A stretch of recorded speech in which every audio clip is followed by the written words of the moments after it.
दोस्तों, कल की वीडियो में हमने आपको ये बताया था कि चंद्रयान 3 चांद के ऑर्बिट में एंट्री कर चुका है। कल शाम 7 बजे इसरो ने ये कारनामा किया था।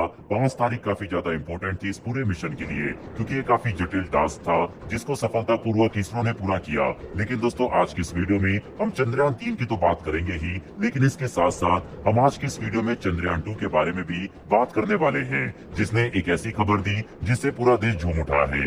एक ऐसा मिशन जिसको फेल घोषित कर दिया गया था, उसके द्वारा ये बड़ी अचीवमेंट हासिल करना काफी बड़ी बात है। तो चलिए जानते हैं कि आखिर चंद्रयान 2 ने ऐसी कौन सी बड़ी उपलब्धि हासिल की है।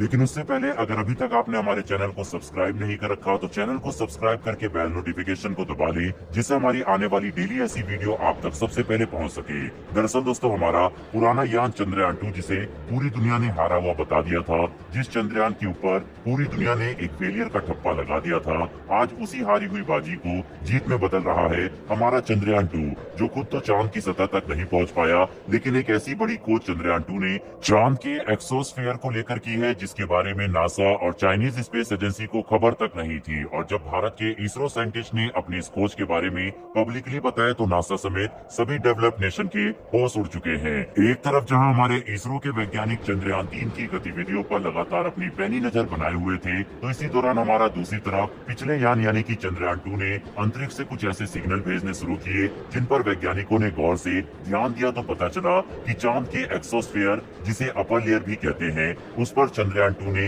एक ऐसी अजीब खोज की जिसके बारे में अभी तक नासा समेत दुनिया की किसी भी डेवलप्ड नेशन की स्पेस एजेंसी को कुछ भी नहीं पता था। तो ऐसे में वैज्ञानिकों को अपने चंद्रयान 2 की इस खोज पर पक्की मोहर लगाने से पहले थोड़ा शक हुआ, लेकिन जब उन्होंने पूरी जांच पड़ताल की तो वैज्ञानिकों की खुशी का ठिकाना नहीं रहा। तो चलिए दोस्तों, अब समझते हैं कि आखिर चंद्रयान 2 ने ऐसी कौन सी बड़ी डिस्कवरी की है। दरअसल दोस्तों, चंद्रयान 2 के अंदर एक खास तरीके का इंस्ट्रूमेंट फिट किया गया था, जिसका नाम था चंद्रयास एटमॉस्फेरिक कंपोजिशन एक्सप्लोरर 2, जिसे शॉर्ट में चेस 2 भी कहते हैं। और इसी खास इंस्ट्रूमेंट के जरिए चंद्रयान 2 ने लूनर एक्सोस्फीयर में, जो चांद की अपर एटमॉस्फेरिक लेयर है, वहां पर एर्गोन 40 की खोज की है।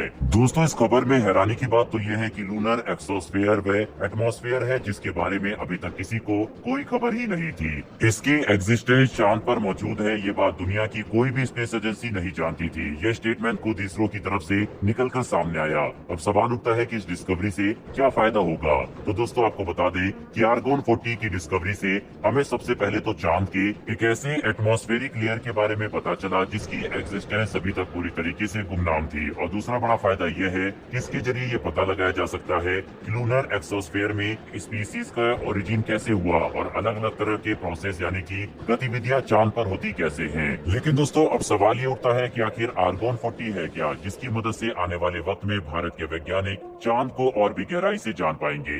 दोस्तों, आर्गोन 40 एक तरह की गैस है। जब पूरी दुनिया की बड़ी बड़ी स्पेस एजेंसीज ये दावा कर रही थी कि चांद पर पानी, गैस जैसे कोई एलिमेंट मौजूद नहीं है, तब हमारे इन्हीं महावीर चंद्रयान 1 और चंद्रयान 2 ने इस बात को साबित करके पूरी दुनिया में भारत के वैज्ञानिकों का लोहा मनवाया था। आर्गोन 40 एक अक्रिय, कलरलेस, बिना किसी गंध या खुशबू वाला एलिमेंट है, जिसे नोबल गैस की कैटेगरी में रखा गया है। इस डिस्कवरी पर विक्रम साराभाई स्पेस सेंटर के साइंटिस्ट MB धानिया काम कर रहे हैं। उनके अकॉर्डिंग आर्गोन 40 गैस की डेंसिटी चांद के अलग अलग कोनों में अलग अलग तरह से मौजूद है। जैसे कि सनराइज टर्मिनेटर पर आर्गोन 40 की डेंसिटी काफी बड़ी हुई है, वहीं पर चांद पर जहां सूरज की किरणें आखिर तक है, उन कोनों में इस नोबल गैस की डेंसिटी काफी कम है। लेकिन दोस्तों, इस बड़ी उपलब्धि के साथ साथ अब हमारे वैज्ञानिकों के ऊपर ये प्रेशर भी आ चुका है कि इस बार हमारे इस चंद्रयान 3 को किसी भी तरीके से चांद की सतह पर सक्सेसफुली सॉफ्ट लैंडिंग करनी ही होगी। और जैसा कि हमने आपको पहले ही बताया है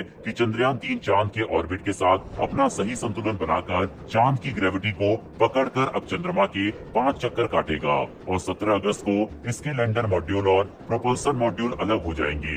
यह तारीख भी इस मिशन के लिए काफी ज्यादा महत्वपूर्ण होने वाली है। वहीं फिर कुछ समय तक ये दोनों मॉड्यूल चंद्रमा के ऑर्बिट में ही चक्कर काटते रहेंगे, जब तक कि लैंडर मॉड्यूल चांद के 100 किलोमीटर वाले ऑर्बिट में नहीं आ जाता। फिर 23 अगस्त को हमारा चंद्रयान 3 चांद के दक्षिणी ध्रुव पर सॉफ्ट लैंडिंग करने के लिए आगे बढ़ेगा, जो कि एक ऐतिहासिक पल होने वाला है। जिसके बाद एक और तो भारत का नाम उस एग्जीक्यूटिव क्लब में शामिल हो जाएगा जिसमें इस वक्त दुनिया के सिर्फ 3 देश मौजूद है। ऐसे में दोस्तों, अब ये देखना दिलचस्प रहेगा कि फेलियर कहे जाने वाले चंद्रयान 2 की इस खोज से कैसे हमारे चंद्रयान 3 को मदद मिलती है।